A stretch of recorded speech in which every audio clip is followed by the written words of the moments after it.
Hi welcome back to my channel. ఈరోజు కథ ప్రాణమా నా దారి చేరమ 19వ భాగాన్ని వినేద్దాం. తెల్లవారింది. సూర్యకిరణాలు ఫేస్ మీద పడేసరికి బద్ధకంగా కళ్ళు తెరిచాడు. టైం చూసుకుని, అమ్మో టైం ఎప్పుడే 7 అయింది. నేను ముందు ఇంటికెళ్ళి విజయ్తో మాట్లాడి శ్రీనివాస్ గారి కోసం కనుక్కోవాలి అనుకుంటూ హడావిడిగా జై బెడ్ దిగి టవల్ తీసుకుని వాష్రూమ్కి వెళ్ళబోయి విండో దగ్గర ఆగిపోయాడు. కనకాంబరం రంగు చీర, దాని మీద వంగ పువ్వు రంగు జాకెట్టు, నెమలి పించాలున్న డిజైన్స్తో ఆ చీర ఎంతో అందంగా ఉంది. దానికి తోడు ఆమె అప్పుడే తలస్నానం చేసిన ఆనవాళ్ళు ఆమె నడుము మడతల్లో నీటి బిందువులుగా మారి సూర్యరశ్మికి మెరుస్తుంటే చూడ్డానికి జైకి 2 కళ్ళు సరిపోలేదు. తలకి చుట్టుకున్న టవల్ తీసి తడి జుట్టుని ఆరబెట్టుకుంటూ పూల మొక్కల వైపు చూస్తూ తనలోని తాను చిన్నగా నవ్వుకుంది శివాని. ఆమె ముఖం చూస్తేనే అర్థమవుతుంది చాలా సంతోషంగా ఉందని. ఈ లోకంలోకి వచ్చిన జై ఆమెకి మరోసారి తనివి తీరా చూసుకుని వాష్రూమ్కి వెళ్ళాడు. మనవరాలా? హా నానమ్మ, ఇంకా రెడీ అవ్వలేదా? జడొక్కటే వేసుకోవాలి నానమ్మ. నేను వేస్తానులే, కానీ ముందు కాఫీ తాగు. మీరెందుకు తెచ్చారు నానమ్మ? నేను లోపలికి వచ్చేదాన్ని కదా. పర్వాలేదు, నేనేం అరిగిపోనులే, కానీ జై బయటికి వస్తే కాఫీ ఇవ్వు. నేను ఒకసారి పక్కింటికి వెళ్ళొస్తాను. సరే నానమ్మ. టిఫిన్ హాట్ బాక్స్లో పెట్టాను, డైనింగ్ టేబుల్ మీదనే ఉంది. నువ్వు కంగారు పడిపోయి కిచెన్ రూమ్కి వెళ్ళి హడావిడి చేయకు, టిఫిన్ వండాలని. నానమ్మా అంటూ శివాని కోపంగా చూసేసరికి, ఎందుకే అంత కోపం? నీ గురించి చెప్పిందిలే నా కూతురు. ఎప్పుడు చూసినా ఏదో ఒక పని చేస్తూ రెస్ట్ తీసుకోకుండా ఉంటావని, అందుకే అలా ఉన్నాను. మన పని మనం చేసుకోవడంలో తప్పే ఉంది నానమ్మా. అదే నిజమేలే. అలానే రెస్ట్ తీసుకోకుండా మరి ఒళ్ళు హోనం చేసుకోకూడదు కదా. సరే, నేను తొందరగా వచ్చేస్తాను, ఈలోపు టిఫిన్ చేసేయండి. సరే నానమ్మ అని శివాని లోపలికొచ్చి అక్కడే ఉన్న చైర్లో కూర్చొని కాఫీ సిప్ చేసింది. జై సార్ అన్నట్టు నానమ్మ చేతిలో ఏదో మ్యాజిక్ ఉంది. నిజంగానే కాఫీ అమృతంలా ఉంది అనుకుని జై రూమ్ వైపు చూసింది. సార్ లేచారా లేదా? ఈ టైం వరకు ఆయన పడుకోరు కదా అనుకుని ఆలోచిస్తూ కాఫీ తాగి కిచెన్ రూమ్కి వచ్చి జైకి కాఫీ పెట్టి జై రూమ్కి వచ్చింది శివాని. సార్? 10 నిమిషాలు శివ అని జై అరుపు వినగానే, ఓ రెడీ అవుతున్నారా అనుకుని కాఫీ కప్ పక్కన పెట్టి రూమ్ అంతా సర్దింది. ఫోన్ మాట్లాడుతూ డ్రెస్సింగ్ రూమ్ నుంచి బయటకు వచ్చాడు జై. ఆ టైంలోని రూమ్ సర్దుతున్న శివాని చీర కుచ్చులు కాలికి తగలడంతో ముందుకు పడబోతూ అటుగా వచ్చిన జై మీద పడడం జై బ్యాలెన్స్ చేసుకునే లోపే వెనక ఉన్న సోఫాలో ఇద్దరు ఒకేసారి పడ్డారు. అమాంతం శివాని పెదవులు జై మెడవంపుల్లో తాకేసరికి జై షాక్గా శివానిని చూశాడు. టెన్షన్లో ఉన్న శివాని ముద్దు విషయం పట్టించుకోలేదు, కానీ భయంతో జై షర్ట్ కాలర్ గట్టిగా పట్టుకుని నెమ్మదిగా కళ్ళు తెరిచి తన్ని తాను చూసుకుని ఒక్కసారిగా జైని చూసింది. ఇద్దరు చూపులు ఒక క్షణం కలిశాయి. Sorry Shiva. It's okay sir అంటూ భయంగా జైని చూసింది. ఏమైంది శివ? ఏం లేదు అంటూ ఇబ్బందిగా జైని చూసింది. అప్పుడు కానీ జైకి అర్థం కాలేదు ఆమె పూర్తిగా తన మీద ఉండడం, అతని చేతులు ఆమె నడుమును బిగించి గట్టిగా పట్టుకోవడం. సారీ, ఇట్స్ ఓకే సార్ అంటూ జైని వదిలి పైకి లేచింది శివాని. ఎందుకో కొంచెం సిగ్గుగా అనిపించి జైని 2 నిమిషాల వరకు చూడలేదామె. శివ, చెప్పండి సార్. టిఫిన్ చేసిన వెంటనే బయలుదేరాలి. నువ్వు డైరెక్ట్గా విజయ్తో కలిసి ఆఫీస్కి వెళ్ళిపో. మరి మీరు అంటూ జైని చూసింది. ఈరోజు నేను ఆఫీస్కి రాను. శివాని కళ్ళలోకి చూశాడు. అర్థమైంది సార్, మీరు రెడీ అయి వస్తే టిఫిన్ వడ్డిస్తాను. నువ్వు పద శివ, నేను వచ్చేస్తాను అని కాఫీ సిప్ చేసి ఆఫీస్కి కాల్ చేసి చాలాసేపు సీరియస్గా మాట్లాడి రెడీ అయి బయటకు వచ్చాడు జై. కూర్చోండి సార్. నాకు ఆకలిగా లేదు శివ. అమ్మమ్మ ఎక్కడా? అది పక్కింటికి వెళ్ళింది. సరే, నువ్వు తొందరగా తినేసిరా, నేను అమ్మమ్మతో మాట్లాడి కారు దగ్గర ఉంటాను. సార్? ఏంటి శివ, ఎందుకు టిఫిన్ చేయనంటున్నారు? చెప్పానుగా ఆకలిగా లేదని అని. జై బయటికి వెళ్ళగానే శివాని ఆలోచిస్తూ, ఏమైంది దీనికి సడన్గా సీరియస్గా ఉన్నారు అనుకుని టిఫిన్ చేయకుండా బాక్స్లో టిఫిన్ పెట్టి ఒక వాటర్ బాటిల్ తీసుకుని బయటకు వచ్చింది శివాని. అప్పటికే జై భానుమతి గారితో మాట్లాడడం చూసి, ఎందుకు సడన్గా టిఫిన్ చేయనన్నారు? అసలు ఏమై ఉంటుంది? అమ్మా శివాని, జాగ్రత్త అమ్మా. హా నానమ్మ, వెళ్ళగానే ఫోన్ చేయండి. సరే అమ్మమ్మ, ఇప్పటికే లేట్ అయింది, ఇంక వెళ్ళొస్తాను అంటూ జై కారెక్కగానే శివాని నవ్వుతూ బాయ్ నానమ్మ అంది. మళ్ళీ వస్తావు కదా మనవరాలా? నీకోసమైనా ఈ ఊరు వస్తాను, సరేనా? చూస్తాను మనవరాలా అంటూ ప్రేమగా శివాని తలనిమిరి, నా కూతుర్ని జాగ్రత్తగా చూసుకో. నానమ్మ. ఏంటి శివాని, మిమ్మల్ని ఒకటి అడగనా? అడుగుమా. సురేఖ అమ్మ కోసం మీరు ఎంత బాధపడుతున్నారో నాకు తెలుసు. ఎందుకు మీరు అమ్మ దగ్గరికి రావటం లేదు? రావాలని ఉంది కానీ అది నాతో మనసు విప్పి బాధని పంచుకోదు. ఎక్కడ నేను బాధపడతానని చాలాసార్లు వచ్చాను. దాని ఏడుపు బాధ చూసి నా గుండె బరువెక్కేది. తల్లిగా ఎందుకున్నాననిపించేది. దాని దగ్గరికి వెళ్ళడం లేదని. అలా అని దాన్ని చూడకుండా ఉండలేను. పొలం పనులు అవ్వగానే నేను నా కూతురుని చూడ్డానికి వచ్చేస్తాను శివాని. నిజంగానా? ఆశ్చర్యంగా అడిగింది శివ. అవును. సరే, జాగ్రత్తగా వెళ్ళండి. బాయ్ నానమ్మ అంటూ శివాని కారు ఎక్కగానే జై కార్ స్టార్ట్ చేశాడు. ఇద్దరి మధ్యన మౌనం. జైతో మాట్లాడాలన్న శివానికి ఎందుకో భయం వేసింది. కోపం వస్తే జై సైలెంట్గా ఉంటాడన్న విషయం శివాని ముందులోని గమనించింది. కానీ అతను ఎందుకు అలా ఉన్నాడో తెలుసుకోవాలని. సార్, చెప్పు శివ, ఎందుకు అలా ఉన్నారు? ఎలా ఉన్నాను? మీరు ఎప్పుడు సరదాగా ఉంటారు కానీ ఇప్పుడు అలా లేరు. కోపం వస్తే ఎవరైనా అరుస్తారు కానీ మీరు మాత్రం సైలెంట్ అయిపోతారు. ఆఫీస్లో ప్రాబ్లమా? శివ, వర్క్ ఇంకా కంప్లీట్ అవ్వలేదు, దానికోసమే టెన్షన్, అంతే, ఇంకేం లేదు అంటూ చిన్నగా నవ్వి చెప్పేసరికి శివాని అలానే చూసింది. ఏంటి శివ అలా చూస్తున్నావు? నేనేం చిన్న పిల్లను కాదు సార్. మీరు అబద్ధం చెప్పగానే నమ్మేయడానికి.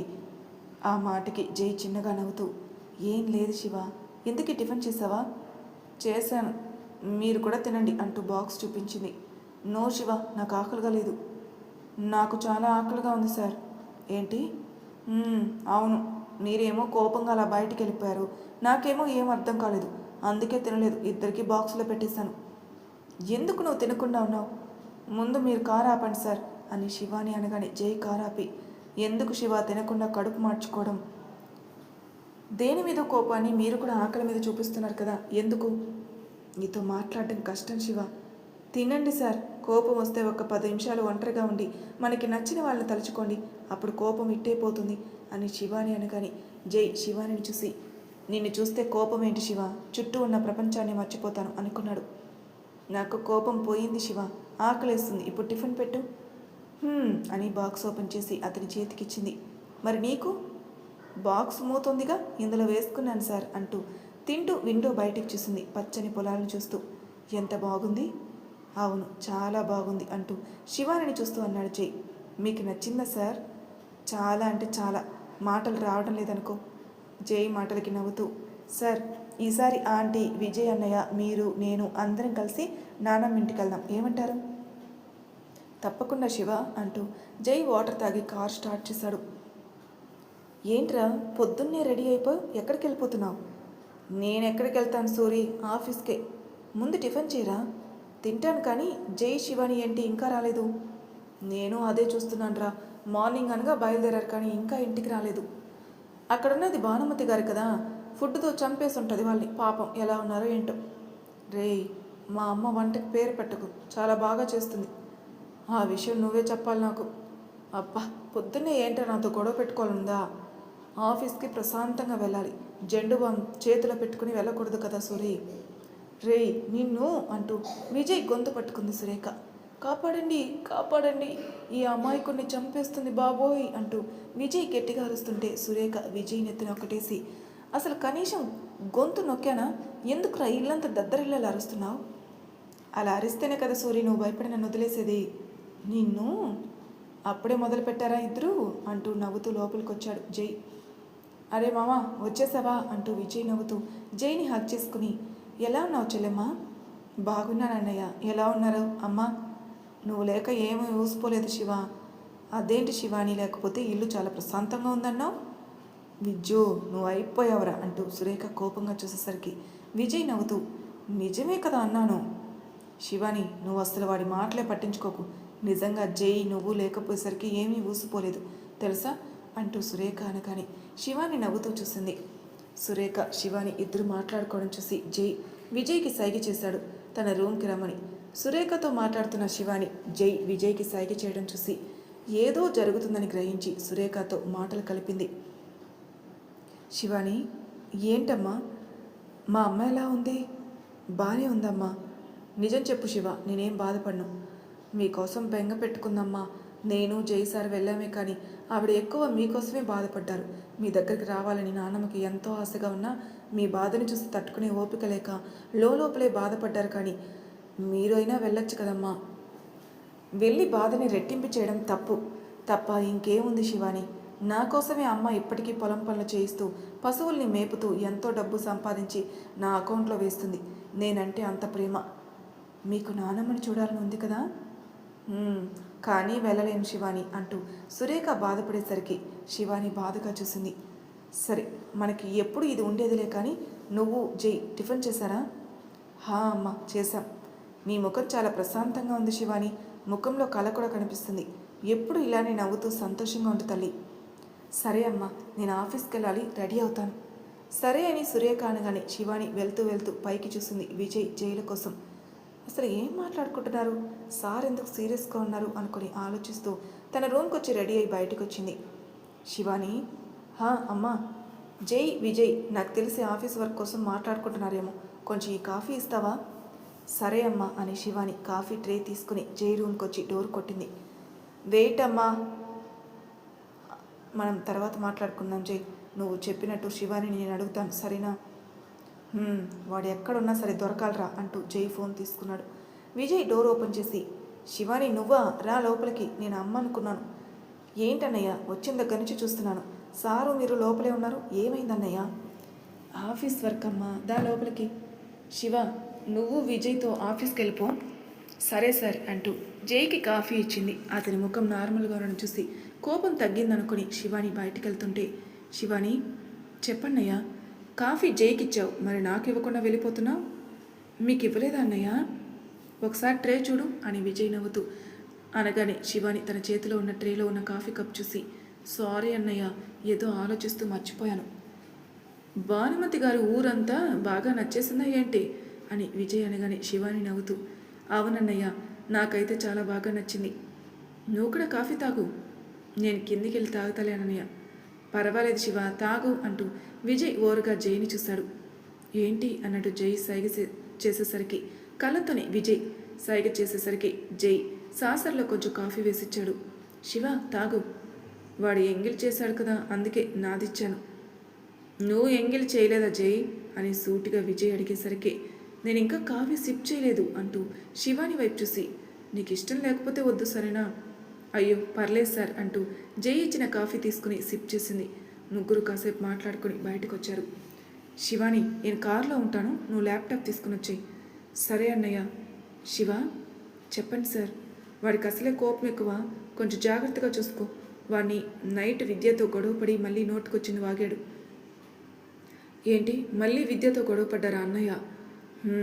వర్క్లో కూడా అంతే, ఎవరైనా తేడా చేసినా అక్కడే నలిపినట్టు ఊపిరి ఆడకుండా నలిపేస్తాడు. అందుకే జాగ్రత్తగా చూసుకోవాడిని. నేను ఆఫీస్కి వచ్చేసరికి లేట్ అయిపోతుంది. సరే సార్, జాగ్రత్త అంటూ జై ముందుకెళ్తుంటే, సార్. ఏంటి శివ, ఒక్క నిమిషం అంటూ జై దగ్గరకు వచ్చి, మీరు వెళ్తుంది శ్రీనివాస్ గారి ఇంటికి కదా, మీ నాన్నగారి కోసం తెలుసుకోవడానికే కదా, బయటికి వెళ్ళే ముందు దేవునికి దండం పెట్టుకుని వెళ్ళండి సార్. సరే శివ అంటూ నవ్వుతూ దేవునికి దండం పెట్టుకున్నాడు. సరే, ఇంక నేను వెళ్ళనా? దండం పెట్టుకుని బొట్టు పెట్టుకోలేదే అంటూ పల్లెంలోనో కుంకుమ తీసుకుని జై నుదుటిన పెట్టి బొట్టు పెట్టింది శివాని. ఊహించని చర్యకి జైకి ఒకవైపు ఆశ్చర్యం, ఆనందం ఒక్కసారిగా శివాని కళ్ళలోకి చూశాడు. శివాని మాత్రం, మీకు అంతా మంచే జరగాలి సార్, బాయ్ అంటూ శివాని బయటికి వెళ్ళగానే జై తనలోని తను నవ్వుకున్నాడు. ఏంట్రా శివాని నీ దగ్గర చొరవగా ఉంటుంది అంటూ నవ్వుతూ అడిగింది సురేఖ. అది ప్రేమ కాదమ్మా, తన దృష్టిలో తనకి నేను ఆసరా ఇచ్చిన మంచి వ్యక్తిని. నా మీద ప్రేమ కలగాలంటే టైం పడుతుందమ్మా, కానీ నా మంచి కోరుకునే వాళ్ళలో శివాని ఎప్పుడు ముందే ఉంటుంది. నాకు తెలుసు నాన్న అంటూ ప్రేమగా జై తలనిమిరి, ఆఫీస్కి వెళ్లకుండా ఎక్కడికి వెళ్తున్నావురా? చాలా ముఖ్యమైన పని మీద బయటికి వెళ్తున్నానమ్మా, అంతా మంచి జరగాలని నువ్వు కూడా దేవుని వేడుకో. జాగ్రత్త నాన్న, తొందరగా వచ్చేయి. సరే అమ్మా అని జై అక్కడి నుంచి వెళ్ళాడు. ఎన్నో ఆలోచనలతో కార్ డ్రైవింగ్ చేస్తున్న జై శ్రీనివాస్ గారి ఇంటి ముందు కారు ఆపి లోపలికి వచ్చాడు. బయట చైర్లో కూర్చుని ఉంది ఒక పెద్ద ఆవిడ. ఎవరు బాబు నువ్వు? శ్రీనివాస్ గారు ఉన్నారా అండి? లేరు బాబు, గత కొన్ని రోజుల నుంచి మేము ఈ ఇంట్లోనే ఉంటున్నాం. అంటే ఆయన ఏదో ఊర్లో జాబ్ చేసుకున్నారని ఈ ఇల్లు అమ్మకానికి పెడితే నేను కొనుక్కున్నాను బాబు. దగ్గర ఒక 5 సంవత్సరాల నుంచి ఇక్కడే ఉంటున్నాం. ఆయనకి ఏ ఊర్లో జాబ్ వచ్చింది బామ్మ? తెలీదు బాబు, ఆయన గురించి నాకు పెద్దగా తెలీదు. పోనీ ఆయన ఫోన్ నెంబర్ అయినా ఉందా? లేదు బాబు. సరే బామ్మ, థ్యాంక్ యూ అంటూ జై బయటకు వచ్చాడు. ఎక్కడున్నారు ఇప్పుడు శ్రీనివాస్ గారు? అసలు ఎందుకు ఇంటిని ఊరిని వదిలేసి వెళ్ళిపోయారు? ఇలా రకరకాలుగా ఆలోచిస్తూ చుట్టుపక్కల వాళ్ళని కూడా శ్రీనివాస్ కోసం అడిగాడు, కానీ ఎవరికి తెలియదని చెప్పడంతో జై ముఖంలో ఎక్కడలేని కోపం బాధ అన్నీ వచ్చాయి. ఇంకా అందరినీ అడిగి అడిగి అలసిపోయి కారు ఎక్కబోతూ ఎవరో ఒక పెద్ద ఆయన పిలవడంతో, బాబు మీరు రాజశేఖర్ గారి అబ్బాయి నువ్వా బాబు? నేను మీ నాన్నకి బాగా తెలుసు. ఏంటి బాబు ఇలా వచ్చావు? అది నాన్న దగ్గర పని చేసేవారు కదా శ్రీనివాస్ గారు. అవును. ఆయన ఇప్పుడు ఎక్కడ ఉంటున్నారు? తెలీదు బాబు. తెలిస్తే చెప్పండి బాబాయ్, ఇది నా కార్డు అంటూ అతని చేతిలో కార్డు పెట్టి, ఒకవేళ శ్రీనివాస్ గారు ఈ ఊరు వచ్చినా నాకు ఫోన్ చేయండి. ఆయనతో చాలా మాట్లాడాలి బాబాయ్. మా నాన్న ఎక్కడున్నారో ఆయనకే తెలుసు. నా కన్న తండ్రి కోసమే ఆయన కోసం వెతుకుతున్నాను. మీ నాన్నకి ఏమైంది బాబు? ఏముంది బాబాయ్, ఆయన ఎక్కడున్నారో ఎవరికీ తెలీదు. శ్రీనివాస్ గారికైనా తెలుసు అనుకుంటే ఆయన కూడా ఎక్కడ లేరు. ఒకవేళ ఆయన కోసం ఏ ఆచూకి తెలిసినా నాకు ఫోన్ చేయండి అంటూ జై కారు ఎక్కుతుంటే, బాబు చెప్పండి బాబాయ్. ఎవరికీ చెప్పనంటే ఒక చిన్న మాట. ఏంటి బాబాయ్? శ్రీనివాస్ గత 5 సంవత్సరాల క్రితం ఇల్లు వదిలి వెళ్ళిపోతుంటే అడిగాను. మా అమ్మకు ఒంట్లో బాగాలేదు, అక్కడే చిన్న ఉద్యోగం చేసి బ్రతుకుతానని భార్య బిడ్డలతో కలిసి వాళ్ళ అమ్మ దగ్గరికి వెళ్ళాడు. ఏంటి? అవును బాబు, నేను అడిగితే ఇదే చెప్పాడు. ఒకవేళ శ్రీనివాస్ వాళ్ళ అమ్మ దగ్గరే ఉండొచ్చు. అవునా? ఏ ఊరు బాబాయ్ అని జై అడగని అతను ఊరి పేరు చెప్పడంతో, చాలా థ్యాంక్స్ బాబాయ్ అంటూ జై సంతోషంగా కారు ఎక్కి వెంటనే కారు స్టార్ట్ చేశాడు. ఇంతలో విజయ్ ఫోన్ చేయడంతో, చెప్పరా ఏమైంది, ఏమైనా తెలిసిందా లేదా అంటూ జరిగింది చెప్పాడు జై. ఏంటి ఇప్పుడు అంత దూరం ఒక్కడివేనా? నో లేదు, నువ్వు ఒక్కడివే వెళ్ళడం నాకు ఇష్టం లేదురా. నేను వస్తానుండు. ప్లీజ్ రా, వచ్చేస్తానుండు. ఏంటి వచ్చేస్తాను? చాలా దూరం జర్నీ చేయాలి జై. విజ్జు, అర్థమైంది. అక్కడికి వెళ్ళగానే నాకు ఫోన్ చేయి. నా భార్య ఏం చేస్తుంది అని జై అడగని విజయ్ నవ్వుకుంటూ శివానిని చూశాడు. సోఫాలో కూర్చుని సీరియస్గా వర్క్ చేస్తున్న శివాని చూసి, శివాని చెప్పన్నయ్య, జై నీతో మాట్లాడతాడంట. సార్ నా ఏమైందన్నయ్య? రే ఈడియట్, ఏం చేస్తుందని అడిగాను, ఫోన్ ఇవ్వమని అడగలేదు. చేసావులే, శివానికి ఫోన్ ఇస్తున్నానుండు అంటూ శివానికి ఫోన్ ఇచ్చాడు జై. హలో సార్ చెప్పండి. శివ, ఏమైంది సార్, ఆయన ఉన్నారా? అక్కడికే వెళ్తున్నాను అంటూ జరిగింది చెప్పాడు. నువ్వు విజయ్ వర్క్ అవ్వగానే ఈవినింగ్ తొందరగా ఇంటికి వెళ్ళండి. శివ, అమ్మ ఒక్కతే ఉంటుంది కదా. సరే సార్. ఏంటి వాయిస్ అప్పుడే డల్గా వస్తుంది? మీ అన్నయ్య వర్క్ ఎక్కువ ఇచ్చాడా ఏంటి? చచా, అలాంటిది ఏమీ లేదు సార్. జర్నీ చేసి వచ్చాను కదా, వర్క్ ఎక్కువ చేయకు, లిమిట్గా చేయి, సరేనా? సరే sir. Bye Shiva. Bye sir అంటూ విజయ్కి ఫోన్ ఇచ్చింది శివాని. ఏంటి శివాని, నన్ను తిడుతున్నాడా వాడు నీతో వర్క్ చేయిస్తున్నానని? చచా, అలాంటిది ఏం లేదన్నయ్య, సరదాగా అన్నానులే శివాని. వాడు వెళ్ళిన పని సక్సెస్ అయితే నిజంగా వాడి ముఖంలో సంతోషం చూడాలి. ఖచ్చితంగా సక్సెస్ అవుతుందన్నయ్య. ఆ దేవుడు ఎప్పుడు సార్కి మంచి చేస్తాడు అని శివాని అనగానే విజయ్ నవ్వుకున్నాడు. మరి తర్వాయి భాగంలో ఏం జరుగుతుందో నెక్స్ట్ ఎపిసోడ్లో తెలుసుకుందాం. అంతవరకు నా ఛానల్ సబ్స్క్రైబ్ చేయని వాళ్ళు ప్లీజ్ సబ్స్క్రైబ్ చేసుకోండి, లైక్ చేసి షేర్ చేయండి. మీ అభిప్రాయాలు నాకు కామెంట్ రూపంలో తెలియజేయండి. Thank you for listening.